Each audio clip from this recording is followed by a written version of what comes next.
Diving in last week for myself, at least, for Summer at Connect. Pastor John Morgan will wrap that up next week. You guys enjoyed Summer at Connect? You guys had a good time, Summer? And how many are just done with summer? Okay, there's about, good. How many people want Summer to go for another 3 months or something like that? How about the parents? The parents are like, go back to school. Bye. That's how they are. I don't know if you've ever had this experience when someone finally does something. Your husband finally does the thing that you've been nagging him to do, lovingly, of course, and he finally does it, and you try not to act shocked, and then, of course, he needs affirmation that he did the thing you've been bugging him to do for 3 months, and you're amazing, honey, you're incredible. I'll wait another 3 months when you do the next thing that I've been talking about. Your kid finally cleans their room unprompted. They do something, like for us, they're like bathing themselves now. Awesome. That's just freedom. And you have this thought, well, it's about time. It's about time. If you're like me, McDonald's serving breakfast all day, it's about time. I've been waiting for that for 30 years. Come on. Starbucks, eventually pumpkin spice latte all year long, and we'll think, it's about time you did that. Or maybe you hear something that's going to happen. I was sitting at a meeting this past week. The mayor was talking about road projects here in Mount Juliet and just the challenge of keeping up with the growth. And he started to speak of some certain interchanges and road expansions that are on the docket. And I was sitting there thinking, well, it's about time. First of all, what you probably need to know about me is that I'm in a hurry even when I'm not in a hurry. Come on, somebody. Is anybody like that for me? Come on. When I'm in the car, I'm in a hurry. So I find myself thinking come on, bro. Your only job is to slow me down. You're in a car, you're going somewhere. Slowly, I've got to go. God's honest truth. Driving this past week behind this person, of course, and I'm in a hurry. Even though I'm going to be early to my meeting, I'm in a hurry because I'd rather sit in the parking lot and have 5 minutes. I'm in a hurry, even though I'm not in a hurry. And they finally go, and I, all by myself in my car. It's about time. Who am I talking to? It's just when something finally happens that you've been waiting on happening. And I'm a Christian, but I'm barely a Christian in my car. Anybody? Do I have a witness? Anybody? Come on. All right, I'm in the right place this morning. Okay, thank you. I'm not. Confession's good for the soul. Ashley and I were on a driving trip not too long ago. Ashley loves road trips. She likes driving. She likes stopping. I like arriving. I like getting there. She likes the journey. I like enjoying the destination. Maybe you had this experience, all you MJers, you're on Mount Juliet Road trying to get on I-40, which, by the way, one of the projects was the expansion of the bridge, getting on. I thought, it's about time, my goodness. And I know how many cars deep I can be and still get through that light. No, I've driven. I know how far I can be back and still get through that light if the people in front of me will wake up and go. The only answer to every traffic jam, go, go, go. How about when I was, I told you, barely a Christian. Yeah. Here's the other, Central Pike turning right onto Mount Juliet Road. So that's a part of my normal rhythm. And if you know the interchange, it's a right turn on to North Mount Juliet Road. And I'm convinced that people, when coming to that, they're turning. I'm convinced that people, before they get to the intersection, they don't even know why they're in a car. They black out. It's like they lose time. And they don't think about where they're going until they actually get to the intersection. Like, there's no forethought. There's no let's look how the traffic's going before I get to the intersection. And I get behind that person, and they could have gone 3 times. And I'm saying out loud again, go, you can go, you can go. And they wait too long, and now they can't go. Which means I can't go. I told you I have issues, and I said the other day, it's about time you go. But it's in moments like that when I'm waiting. You can go, you can go. I have a decision. You guys have all been there. It's really a spiritual decision. Do I honk or do I not honk? It's a spiritual decision in this moment because I want to be a Christian. I really do. I want to be a Christian. And so here's what so the Christian way of, so you just got to give them a little beep, a little beep, beep. Like, yeah, it's green. I love you. God bless you. Go ahead. Just give them a little beep, beep. Now, what I want to do is go. But I don't because I'm Christian. Okay, I got to be very, very honest with you this morning. I eat, sleep, breathe your spiritual journey. I have such a desire to see you moving in the right direction and experiencing the life that I know you could have. And full transparency, in my heart,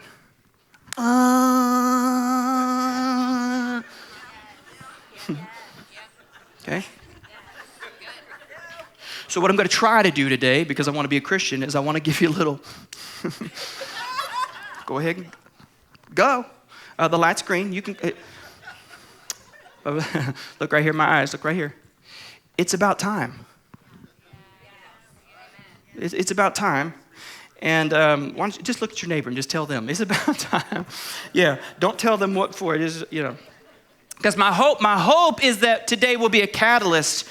Because truth be known, this service can't be the end-all, be-all. All of the change that needs to happen in our lives won't happen in this service because this service isn't enough. But it can, we spoke about it last week, it can give you the desire. It can inspire you. It can encourage you. It can challenge you in such a way that you actually have the faith and the courage to actually go.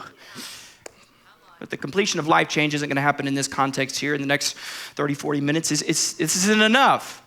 Because it's going to require you stepping in some other spaces outside of this room to actually experience the fullness and completion of life change. But it's about time, and that's the name of my message this morning here. And we're going to start in Luke, chapter 9. Great passage. This is out of the Message paraphrase. And here it is. We have some people coming up to Jesus and that think they want to follow him. And it says this: on the road, someone asking Jesus if he could go along with him. I'll go with you wherever, he said. And Jesus was curt. Are you ready to rough it? We're not staying in the best inns, Goes on to say. Jesus said to another, follow me. And he said, certainly, but first. Now, the way we typically would read that word in terms of emphasis would be, excuse me. I just want us to read it a little differently and read it for excuse me. Excuse me. For I have a couple days, please. I have to make arrangements for my father's funeral. And then it goes on with another interaction, and Jesus refused. And first things first, he says, your business is life, not death. And life is urgent. Announce God's kingdom. Verse 61 now. Then another said, I'm ready to follow you, master, but first, excuse me while I get things straightened out at home. And Jesus says in verse 62, no procrastination, no backward looks. You can't put God's kingdom off till tomorrow. Seize the day. The person that follows Jesus is the person that stops excusing themselves. Welcome to church, everybody. It's just a little beep beep this morning. The person that experiences life change is the person that stops making excuses why they can't. People are funny. I get to spend a lot of time with a lot of people. And it's just in our human nature to lead with why we can't do something, as opposed to seeing why or how we could. I mean, it's just our propensity as human beings to come up with the reasons, AKA the excuses. Excuse me, I can't do that. We just often see the limitations rather than the potential and the possibilities. And a lot of times it requires something or someone to push us towards the life. Look right here. The life that you actually could be experiencing. The life that I believe you actually want to be experiencing, but you have to stop excusing yourself to step into the more. So this morning, I hope you just get the impetus, the catalyst to go. Light's green. Before we look at what I believe God would want to say, it's about time we start doing. I think we should also note the reasons why we sit at the light. Just a few reasons why we lack the movement necessary to lead us to the life that God actually has for us. Here's the first reason. We get distracted. We get distracted. 25% of motor vehicle fatalities are due to distracted driving.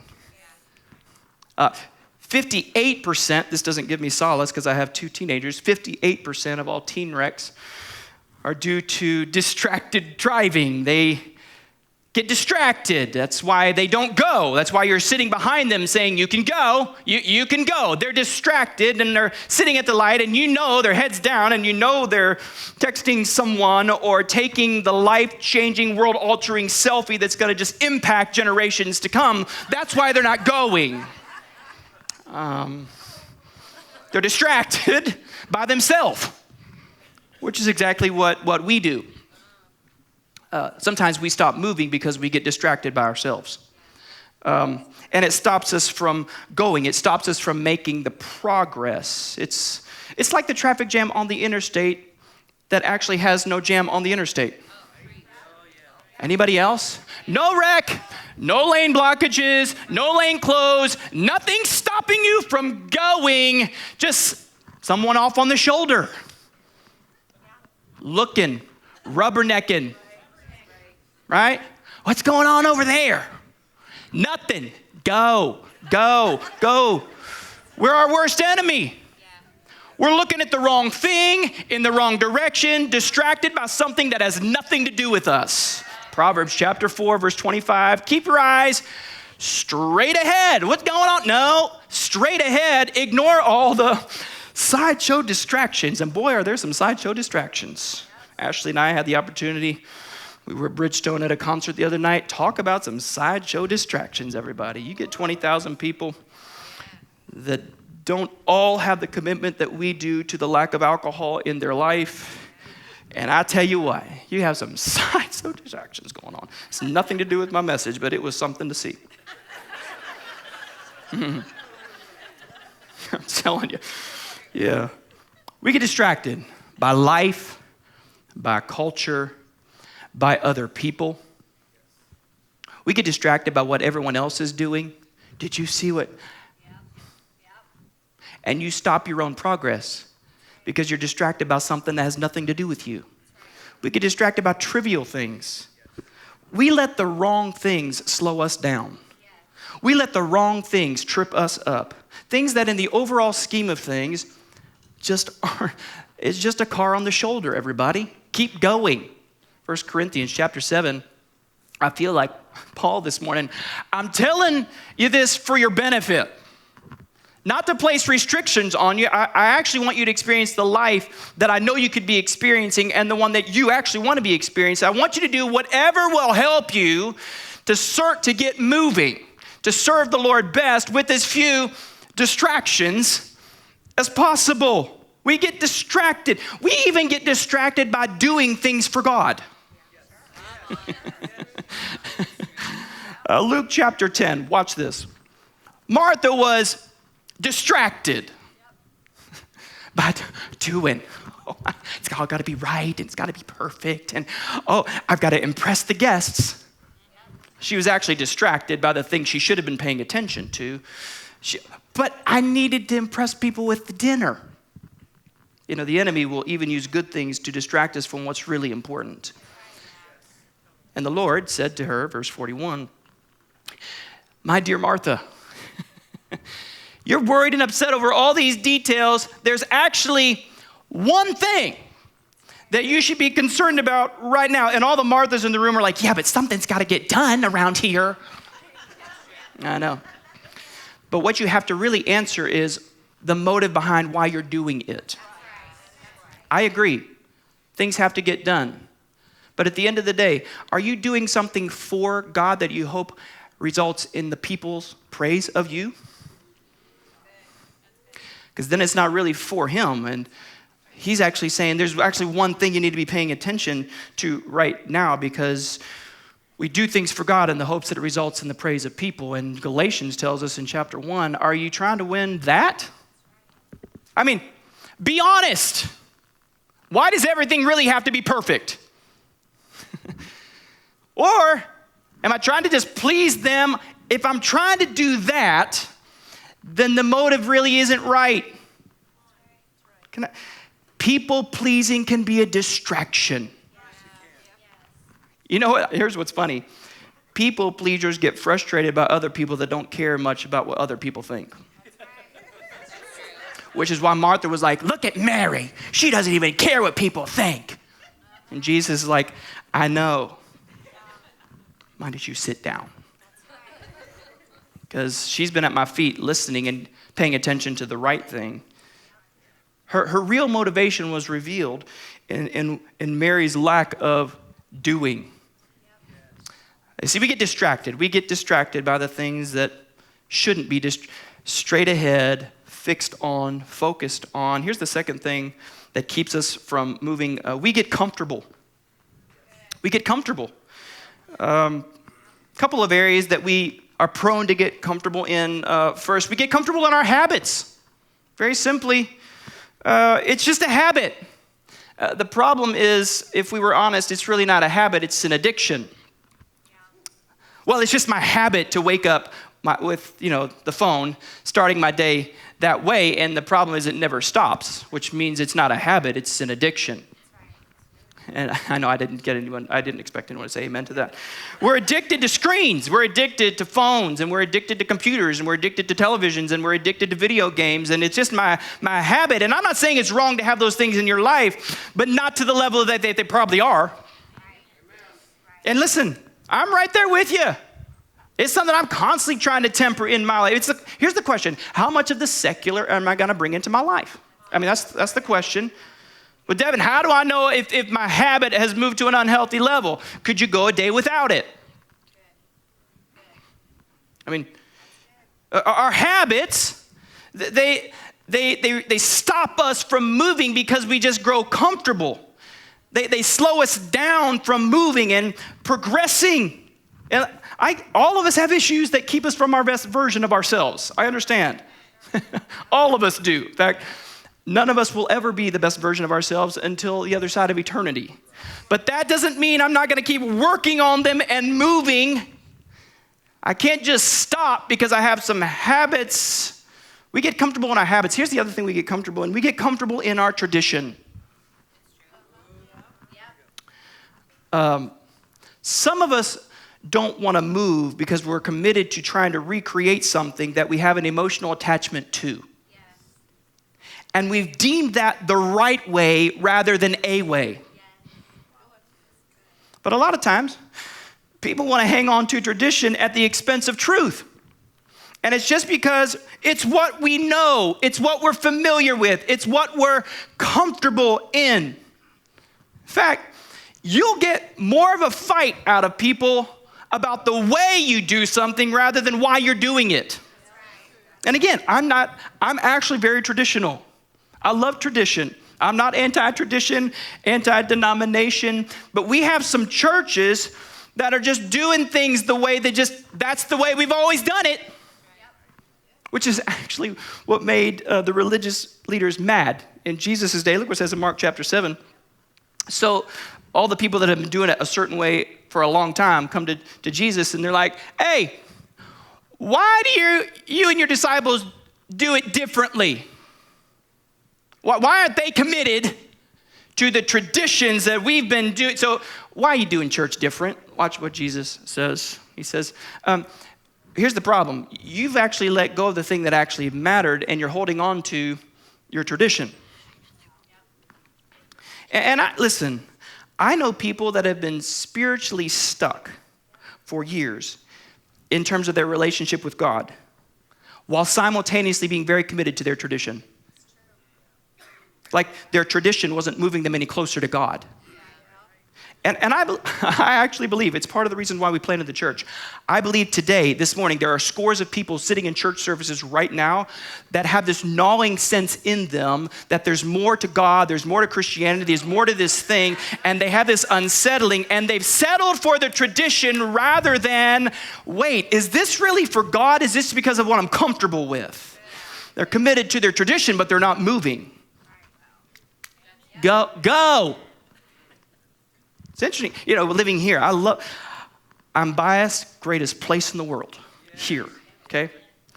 And there are people here that are committed to what they've always been associated with. Well, we just grew up, fill in the blank. Why do you go there? Well, it's what we've always done. Do you like it? What's what we've always done. And again, I'm not anti-tradition as long as it's actually supporting your spiritual growth and pushing you towards something that's go, move. I'm not saying that it's not the right place for them. We just have to be careful that we don't get committed to the wrong thing, because we'll end up building our lives on some things that the Bible never told us to. We get committed to methods and how it's getting done rather than what really matters, because it's what's comfortable. We get distracted, we get comfortable, and then here's the third reason, just very simply, we get stuck. We get stuck. And we get stuck mainly in our history and our hurts. We get stuck. Luke chapter 9, watch what Jesus said. We read the story. Jesus replied, "No one who puts a hand to the plow and looks back is fit." So there's something about looking back that prohibits you from moving in your relationship with God. And some of us just need to move the mouse to the upper right-hand corner and hit clear history. Some of us just need to wipe the entire drive and buy an entirely new computer. I mean, that operating system can't handle all of that. Dump it. The divorce, the bankruptcy, the event, and you know the event I'm talking about. It's that event that still defines you. It's how you actually view yourself through the lens of something that happened to you or something that you did. It was tragic, it was painful, and the event is actually who you've become. And it actually doesn't have to be that way. And I understand, it hurt. You're wounded. But it's now to the point that what that person did or said is defining your life. And I'm not saying that it wasn't real or the hurt isn't justified. It happened. The eggs are scrambled. The toothpaste is out of the tube. I'm just saying you can't live there, friend, if you actually want to move into the service of what God has for you. I mean, the light's green. Beep, beep. What's in my heart? Anyone else like me that you just wish you could have a do-over in some areas? I mean, Lord, if I could do that one over again. Whew. Major fail. I can't. It's done. It's over. What do? You work through it and you move on. Beep, beep. Some of us are sitting at the light, too busy looking at the rearview mirror, because you're stuck in your history. And the light's green. And truthfully, some of us have been sitting through lots of cycles of lights, and you've been at the same intersection for a long time. Wow. Isaiah 43, forget it. Forget the former things. And you go, see, there you go. You just make the Bible sound like so easy. Just forget it. But you actually, not on your own, but with God's power, you can have the ability to not dwell on the past. To where the first thought that hits you every morning that you wake up is that thing. To where the first thing you look at is the rear view mirror while you're missing all the possibility in front of you. But God says this in the next verse, I'm actually doing something new. I'm doing something new. He's actually waiting on you. He's inviting you to join him in the new that he's already creating. And then the Bible actually asks the question that's in my heart all the time. Don't you see it? Like, can't you see? It's clear. There's no traffic. You can go. But you're stuck. And you're missing your opportunity, stuck in your history. You're stuck in that event, which is, by the way, is the role that I love that I get to play in your life, if you'll let me. It's just to help you see it and then to kind of go. And if I'm being transparent for some of you,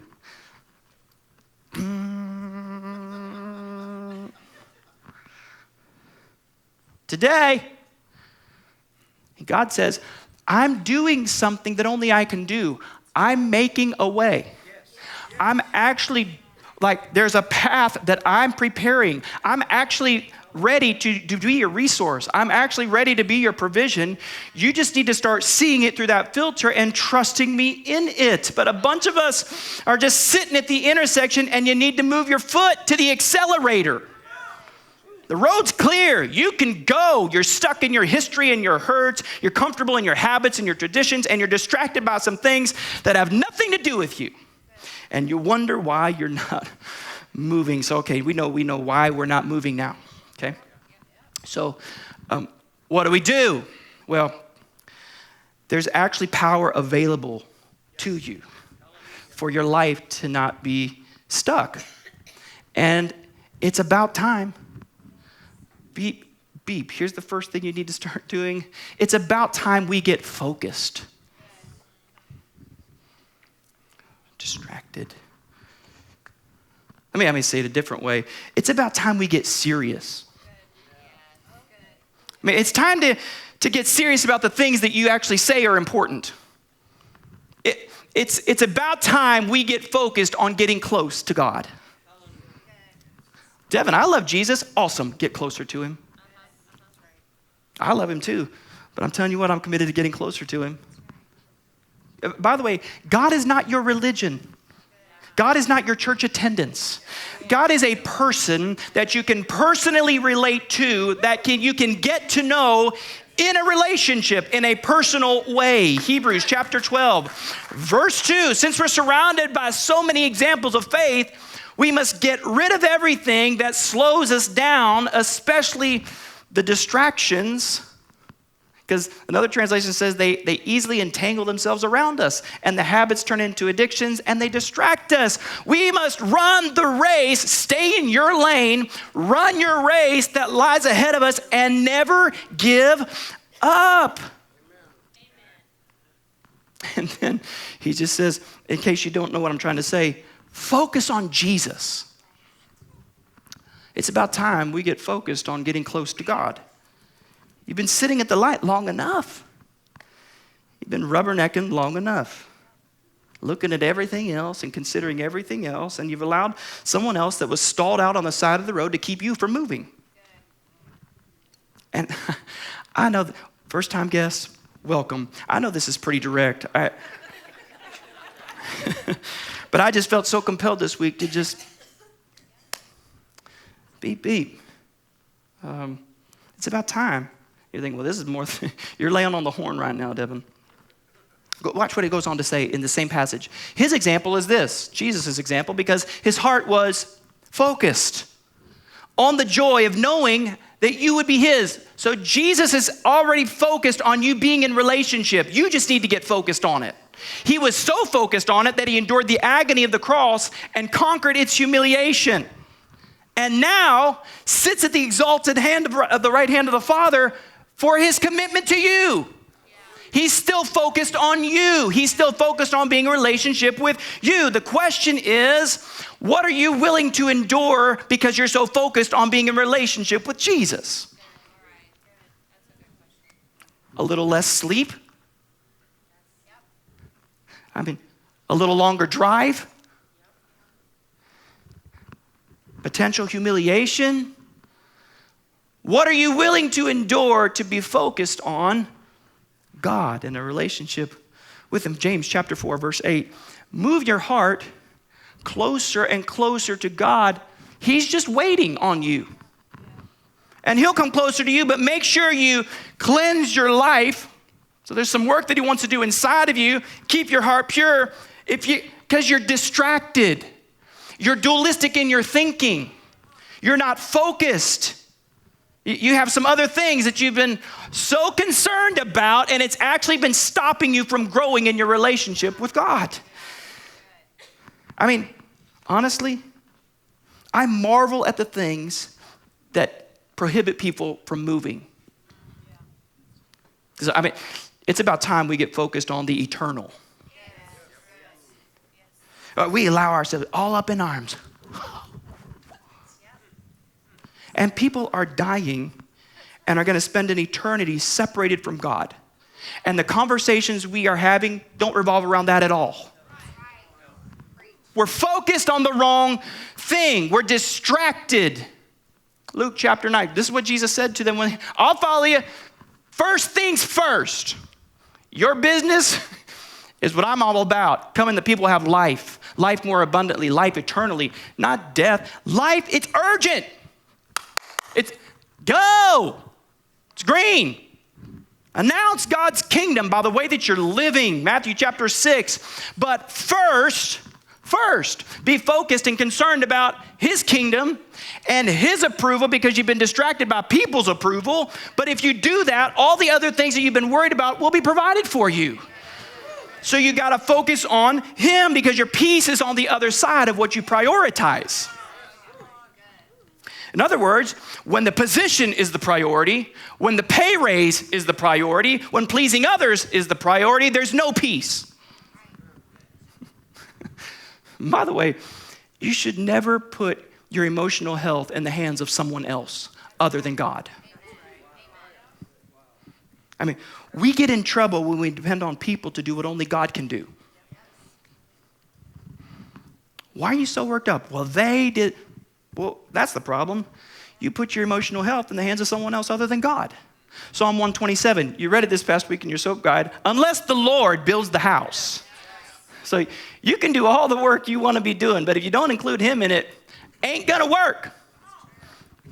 Unless the Lord, by the way, who does a better job of watching over you? You or God? Could you trust him to watch over you?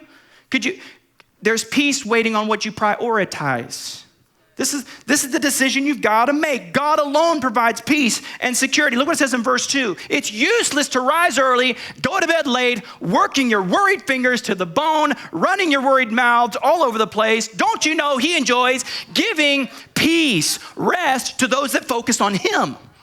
He enjoys doing that, but you've got to focus on the right thing. You're never going to be satisfied or content. You can try it. Go pursue anything you want without God, and you will not have peace.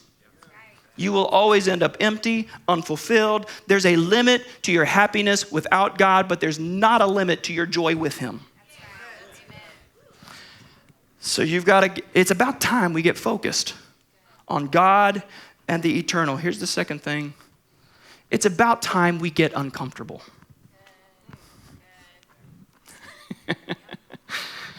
Oh, Lord. You know, for some of us, the reason that we haven't experienced the best that's available to us is because we keep looking for the easy route. I mean, if it were easy, you would already be doing it. If it was easy, everybody would be doing it. Luke chapter 9, verse 57, watch. The road says, I'll go anywhere with you. All right, buckle up. You ready to rough it?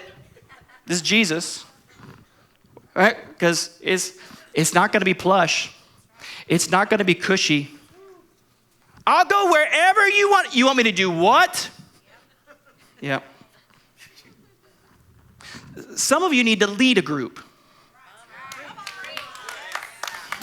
Those are all the leaders clapping. You've attended every group, you've showed up faithfully, and you will continue to show up faithfully as long as everyone's providing it for you. Some of you need to stop, forget get in a group, lead a group. Connect group, Connect group leader training, July 28th, August 11th. For you note takers, write it down. If you're not taking notes, write it down. July 28th, August 11th, forget get in a group, lead a group. Because it's time to get uncomfortable. Some of you need to go through Freedom Group. Now, look right here. I mean really go through it. I did Freedom Group. Didn't really do much for me. Time out. Yeah, but you were resistant, had a terrible attitude, didn't do the homework, you never opened up, you never shared, never took the mask off, never brought people into your life, you didn't go to the retreat. In other words, you stayed comfortable, but you did freedom. Beep, beep. Look right here. Your freedom is on the other side of your discomfort. That's right. Good. It's directly tied to your willingness to get uncomfortable. It's about time. It's about time some of us went to the uncomfortable place in our relationships. True relationships are on the other side of the uncomfortable, honest conversation. I got friends. Can they be honest with you without you getting offended and cutting them out for weeks on end? Like, when was the last time your friend told you something you didn't like? Yesterday. Yeah, I know. Well, at least you're not bitter about it. I mean, that's good. Good. Yeah. And here's the deal. A lot of times, honesty is the end of the relationship when it actually should just be the beginning of it. I mean, here's the truth. You need the beep beep in your life, everybody. You need the go. It's green. In fact, God designed it that way. It's actually God's system of helping you experience the best version of yourself. God designed it in such a way that we grow with the word, here, write this word down, accountability. That's how we grow. We all need a partner. We need someone to go on the journey with us. We need someone that encourages us to go. If you're waiting to feel like going to the gym, you'll never go. Ever. That's why you need someone going, get up, I'm coming too. Get up, get up, get up, get up. And you know, we're a church of groups. In about 6 weeks, we'll roll out another semester. And here's what you need to know. If you want to go fast, go alone. But if you want to go far, go with others. And again, a bunch of y'all need to lead a group. So 3 of you is a group. You're not trying to build a following. You're trying to build relationships. Get 3 of you. Talk about what God's doing in your life. Share some real things happening in your life. Pray for one another. Care for one another. And do life with one another. Lead it. I don't think I could. I'm not asking you to teach. I'm asking you to care about other people. In fact, for some of you, leading a group is the accountability you need to actually be in a group, because you aren't going to do it unless you know they're showing up at your house in an hour. And you will be more prayed up and more prepared if you know they're showing up. Lead a group. Beep, beep. It's the only way. It's about time to get uncomfortable. You see, that's the problem. We want our freedom to be comfortable. We want our purpose to come easy. We want the relationship to just happen. We want the opportunity to just be given. We want it all within the confines of my comfort, because it's easier to complain than it is to get uncomfortable. I mean, it's just easier to criticize than it is to take responsibility and ownership of why I'm sitting at the light waiting to go when I could have gone 10 times. I know this is the first group semester we've ever done in the life of this church. It's clear. Go. Because if you want something that you've never had, you've got to do something you've never done. I mean, what would it look like if you went to 52 straight Sundays? Okay.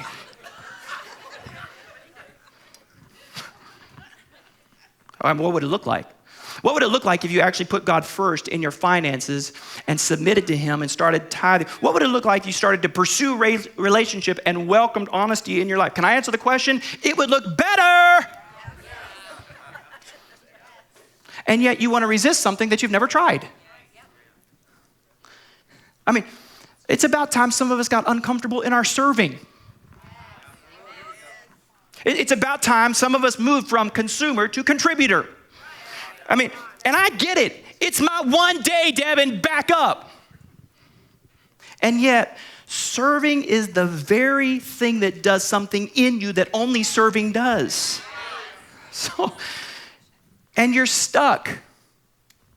You've been sitting at the light. No matter where you're at on your spiritual journey, there's a next step. And for most of you, you already know what the next step is. You just put it in park and said, you know what? You got to go. If you want to experience something you've never experienced, you got to do something you've never done. Come on, don't just go through life, grow through life. Go. All right, it's about time we get focused. It's about time we get uncomfortable. And finally, it's about time we respond. It's about time you don't just realize it. It's about time you respond. Luke chapter 9, back to our story that we read at the beginning. Jesus said, no procrastination, no backward looks. You can't put God's kingdom off till tomorrow. Carpe diem, Lord Byron would say, seize the day. In other words, now, beep, beep. It's about time. Ephesians chapter 5, verse 11.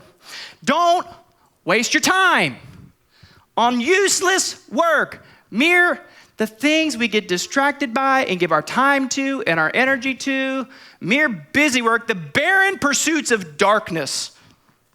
I mean, the things that you're giving your life to, is there any eternal ramification for you doing it or not? Verse 15, same chapter, wake up! Beep, beep. You're asleep at the wheel. You've already crossed over the rumble strips and you're about to go off in a ditch. Wake up. Stay in your lane. Climb out of your coffin. Christ is going to show you something. He actually is waiting on you. So watch your step. Use it. Make the most of every chance you get, because there are desperate needs, desperate times in front of us. The condition our world is in, the church needs to wake up. We have a broken world that needs us to wake up. It's about time we get uncomfortable. It's about time we respond, but it requires you stepping out of what you've always done and what you've always known and what you've been familiar with, and may even stop doing some of the traditions you've been doing. It's about time. So in the spirit of At the Movies coming, I want you to take a look at this clip, and then I'm going to come back. I'm going to let you know how you can respond today to make a difference.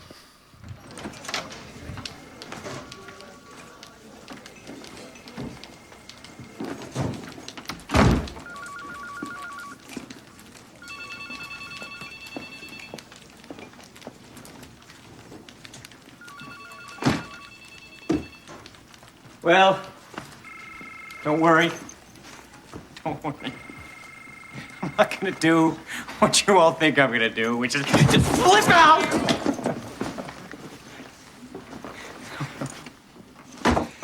Well, let me just say, as I ease out of the office I helped build, I'm sorry, but it's a fact that there is such a thing as manners. A way of treating people. These fish have manners. These fish have manners.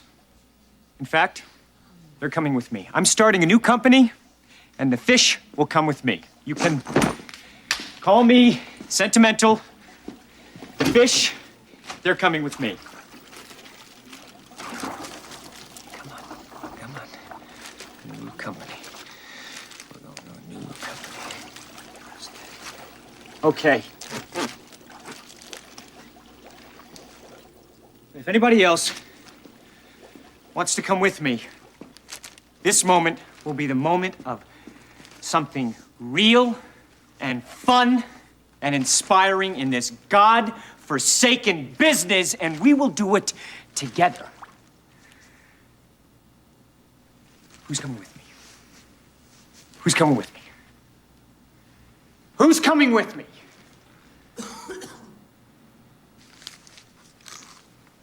Who's coming with me besides Flipper here?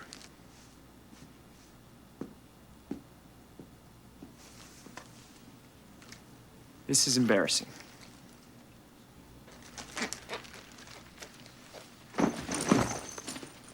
All right. Wendy, shall we? Oh, Jer, I'm 3 months away from the pay increase.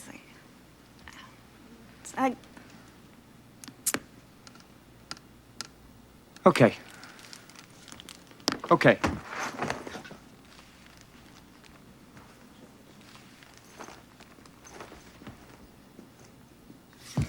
I will go with you. Dorothy Boyd, thank you.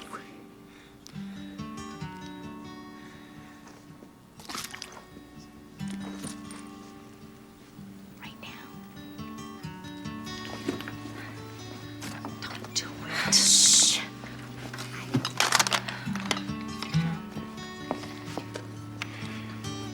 Bye.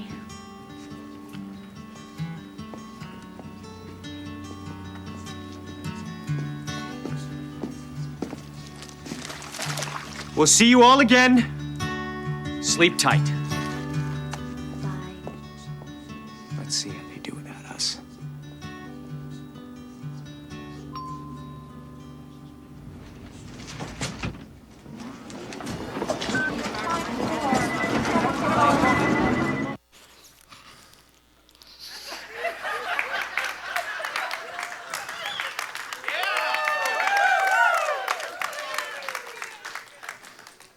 Don't worry. I'm not starting a new business. But I am calling you to something real, something fun, something inspiring, and something eternal.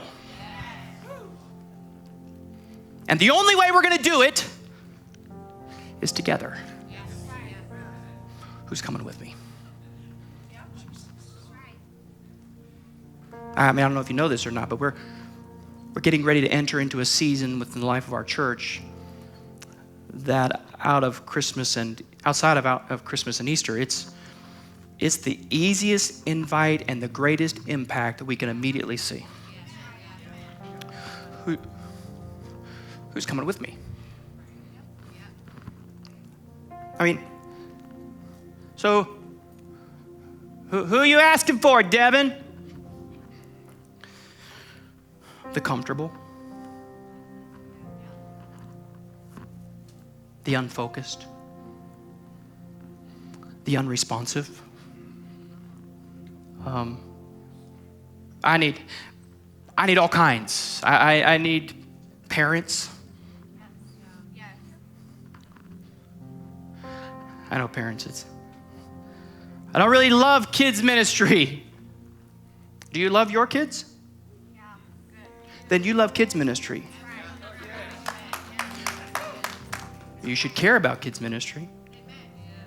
I need young adults. I need mentors. I need people that are just a few steps down the road that they can look up to. I need single people. I need administrative people that can help schedule it. I need fun people. If you're not fun, we'll find something else for you. I need fun people to help create an environment that's warm and inviting. We need people to help at check-in and first-time guests and show people around. And it's always someone's first week. You forget. You're comfortable. They're not.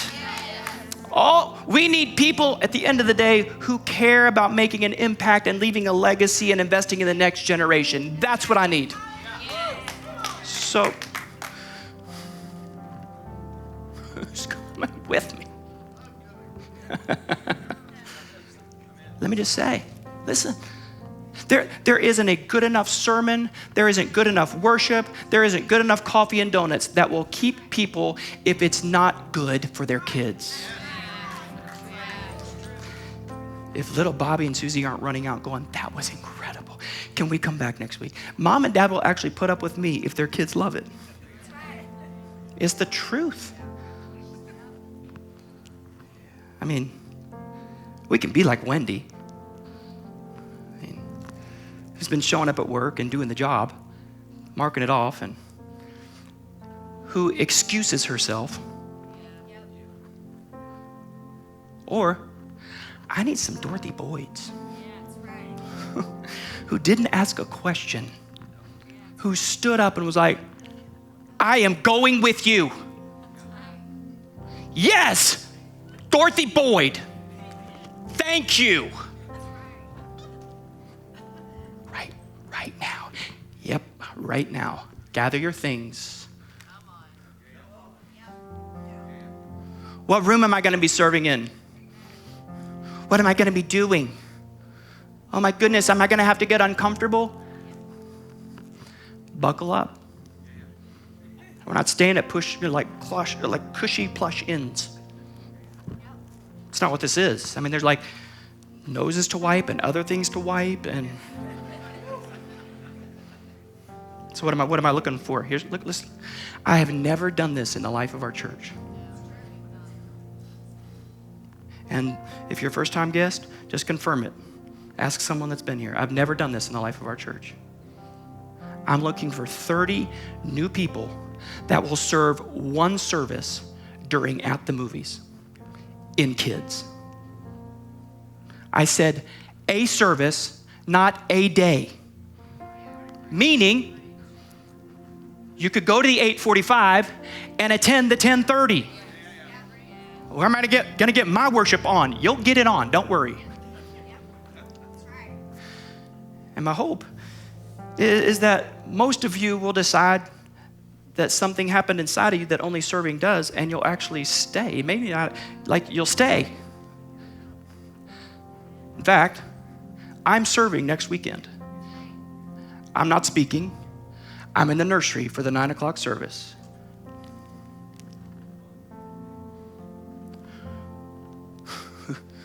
Who's coming with me? Here's what I'm calling you to. I'm calling you to partnership. I'm calling you to partner with us as we create a clean, fun, safe, engaging environment for your kids that they can experience the more that God has for them. Actually, I'm not just calling you to partner with us. I'm calling you, last scripture of the day, I'm calling you to partner with God. Because God creates each of us by Christ Jesus. So he's already doing something. Can you envision God who's join him? Now, it's work. I'm not going to sugarcoat it. It's work. But it's a good work. It's a good one. In fact, I can't think of a better one. He's already actually prepared you to do it. You just grew comfortable. You just got stuck. You just got distracted. But he's actually already prepared you to do it, so it's work. We better start. Go. Beep, beep. Go. And I'm calling you all to respond. Who is coming with me in Flipper here? Or maybe this will just be a disruption to your work day, and I'll leave and you'll go around about your day like nothing ever happened, and you'll show up next week. But the person that follows Jesus is the person that stops excusing themselves. The person that experiences life change is the person that stops making excuses why they can't, because your purpose is, it's on the other side of your response. Now, here's what you need to understand. Last thought of the day. Don't miss this though. If you don't go, we both miss the light. So your unwillingness to go doesn't just affect you. Your kids are behind you. If you don't go, They don't go. They're waiting for you to go. Future generations are behind you. They're waiting for you to go. In other words, your decision doesn't live in a vacuum. There are other people showing up late to their destination, their destiny, because of your unwillingness to go. So who? They're waiting for you. They're waiting for you to sign you up. You can't take my spot because I'm starting next week and I've committed to the team.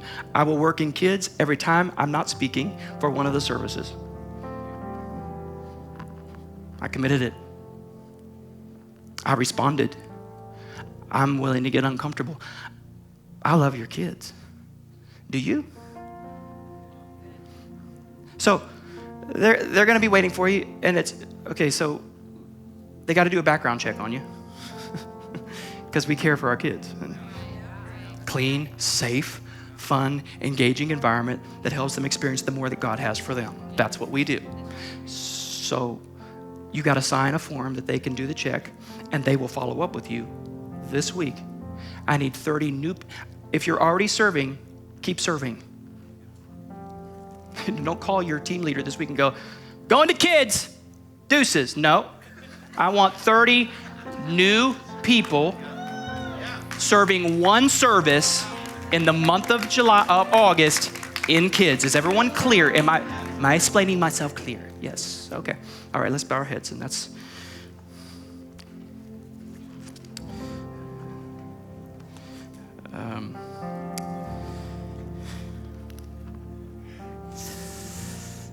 so who's coming with me?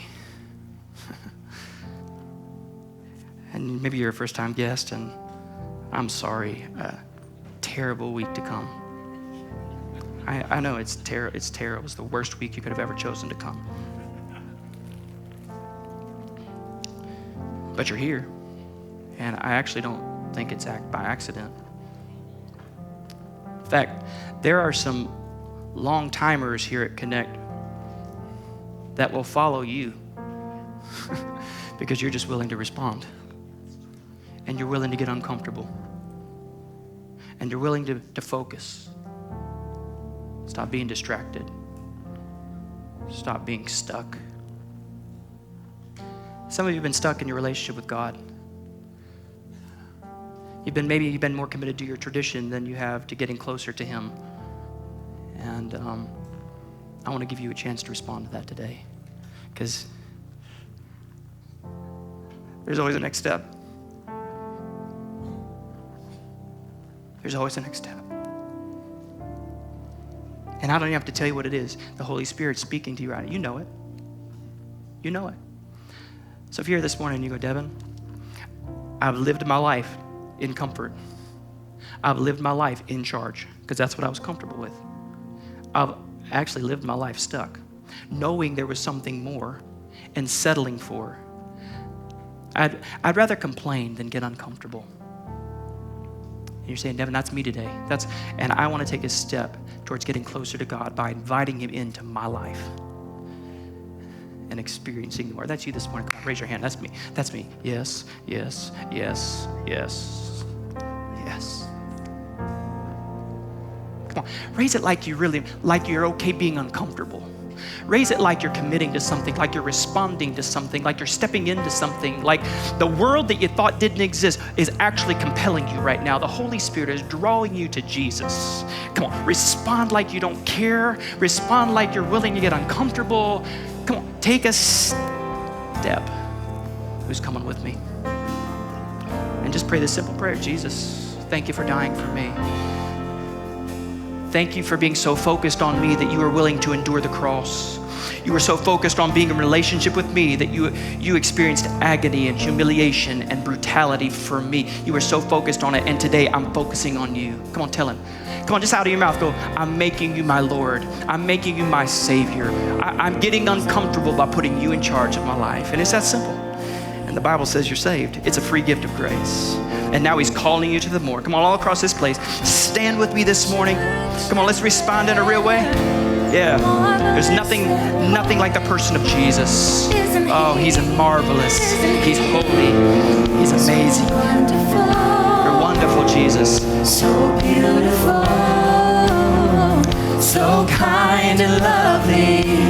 Isn't he? Come on, let's respond. Isn't he beyond compare? Oh, he's a treasure. Treasure rich and rare. Yeah,